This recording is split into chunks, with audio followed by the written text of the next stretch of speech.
I've got a slightly different bit of optical equipment to show you today, a 1944 M6 periscope, possibly from a Sherman or Stuart tank. I'm sure any military historians out there will be able to add plenty of useful additional information in the comments. I was sent this periscope by a friend and supporter of the channel called Alan, as he knew that I collected all sorts of things like this. I've even had it on display with my military BSA charging set last time I had it out.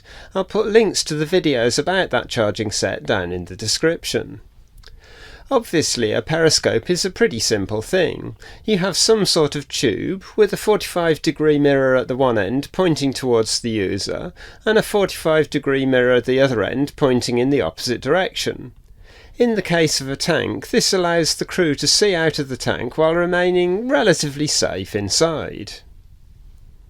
It would be nice if I had a tank on hand to demonstrate the periscope more thoroughly, but at least I can show you some of the simple yet effective features. It would have been a pretty hostile environment working in a tank, regardless of which side you were on. Things would go wrong, such as one of the periscopes getting broken. You'd then want to put that right pretty quickly, and that's where most of the neat features were found. Say, for instance, the periscope had just been smashed, then you'd simply undo this knurled knob to release the entire unit, which would then lift upwards out of its bracket, allowing a spare to be dropped back into the bracket, hooking over a bar or similar at the top, and locking in place with the knurled knob. All very simple and quick. Weight wasn't a consideration, so this unit is solid and built to last. Once you'd removed the damaged periscope, assuming it was just the mirror unit that had been damaged and not the entire housing, the top and bottom mirrors can be removed by rotating a pair of latches at the sides. The broken mirror can then be removed and replaced with a spare one. Again, all very simple and fast.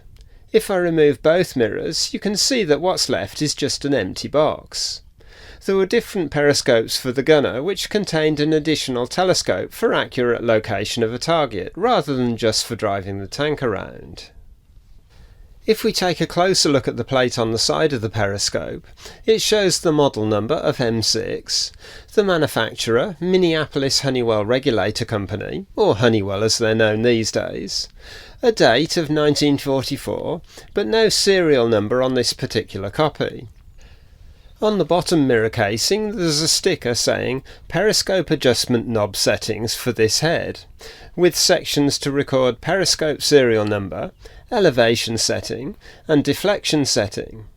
There's also this spring section on the back that would provide some sort of tension against the bracket that the unit fits into. I'll just put up a few stills so you can see the periscope in better detail. It's very solid, simple and effective, and no special tools are required to install it or swap components.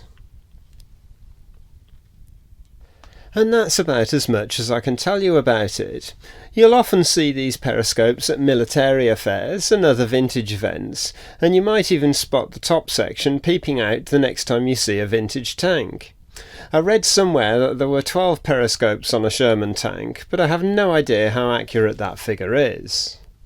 That's about it for this video. If you've enjoyed watching, please like the video and maybe even subscribe to the channel, not forgetting to click on the bell icon so you get notifications when future videos are released. That's it for now, so thanks for watching, and I'll see you in a future video.